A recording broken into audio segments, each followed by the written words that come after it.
Hey everyone! Alright, so this is attempt number 3 at this video. My phone ran out of storage and then I started doing it again, but I never pushed video and I never pushed record.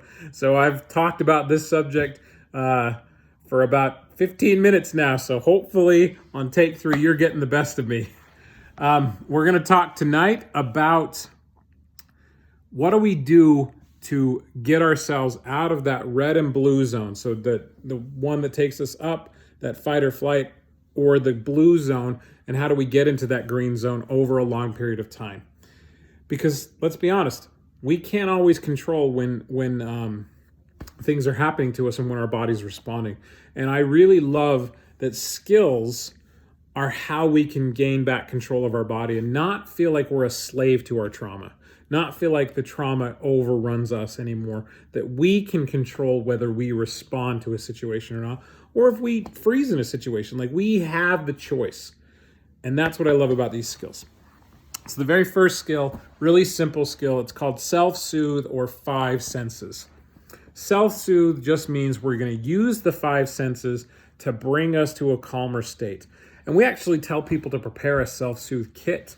You can do it with a pleasant tasting thing. You can do it with lotions that smell really good and feel really good to the touch.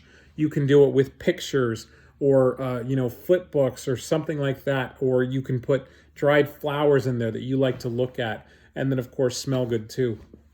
You can put I've got music on my phone that I can access whenever I need to, or meditations or things like that. But in olden days, you could put a cassette or a CD in a box and you could pop that in and listen to it. And really, we're just talking about something to do to get your mind a little bit distracted in an effective way. We're distracting effectively. We're not distracting just to escape a situation. We're distracting effectively to take a short break, a mini vacation, if you will, like a 5 to 10 minute vacation. And we can use that to ground ourselves to the present and just pull ourselves out of that stop brain into that connected brain. So that's one way. That's the self-soother five senses skill. Another one is we can use naming things around us. And that's a great skill to just kind of bring us to the present. So like you can do 5 or 10 things.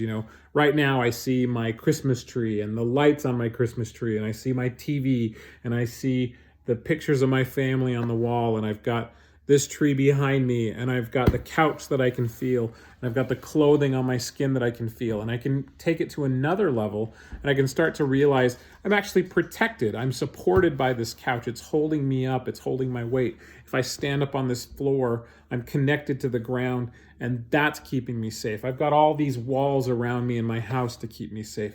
All of these things can ground me to the moment, and I can start to assess, hey, I'm actually okay, even though my body is saying I'm not okay.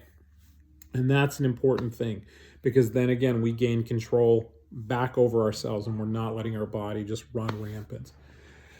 If, however, those basic skills aren't working, there's an extreme skill that we use with our clients, and it's called the TIP skill. It's extreme temperatures, it's intense exercise, it's paced breathing and paired muscle relaxation. So TIPP, TIPS. So temperature regulation can be done a couple of ways. You can either use extreme heat or you can use extreme cold. Now, obviously, you want to be safe with either one of us. We're not asking you to get burned either way, whether it be freezer burn or heat burn. We're using extreme versions, so slightly uncomfortable. So you can do this from a really hot shower, or if you have access to a hot tub, those kind of things, you can use those. Extreme cold tends to work better. It shocks the system better. I've had clients take cold showers. We, of course, talk about using ice all the time. And you can use ice in various forms. You can use ice from the standpoint of you can have those freezer packs. Like I've got a freezer pack that I can just stick on my back anytime when it gets sore. That's really good to like wrap around different parts of my body if I needed to. I could wrap it around my arms, or I could wrap it, put it on my chest, put it on my inner thighs, and as my body gets used to that temperature in that spot, I can move it around. We have people who use just a frozen bag of vegetables because they're so they're malleable. you can bend them and put them around things and they can stay on a little bit better. If you do that, I would write on a Sharpie, do not eat. Because you're going to de-thaw and refreeze that bag of frozen vegetables over and over again. And it's a great way to shock the system. And that's what we're trying to do, is get you to get out of that stop brain and start to assess, all right, what's going on right now, and get back into that connected brain. And the thing I like about all of these skills is, kind of like I said, they're super empowering. They give you control back over yourself, and the trauma's not running roughshod over you. For longer term care, there's some deeper therapies that you can go to. So if you're one of our clients in the state of Utah, we actually can do specific trauma therapies with you called EMDR. EMDR stands for eye movement desensitization and reprocessing therapy.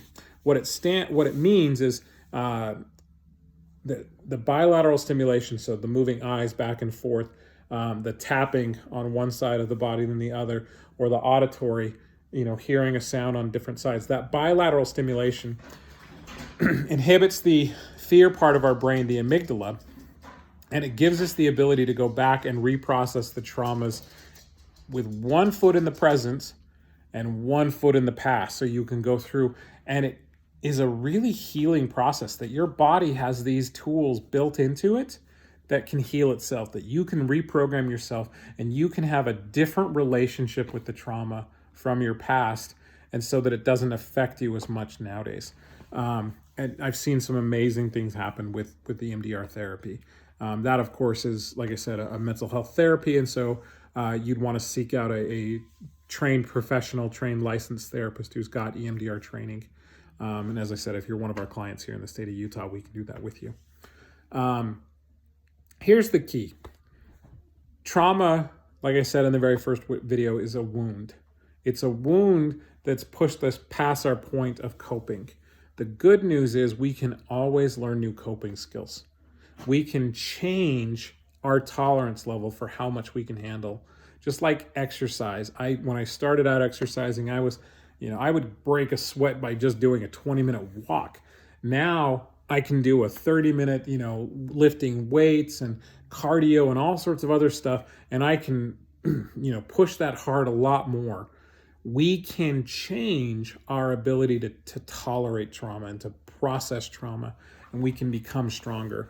And that wound can heal over and become a scar.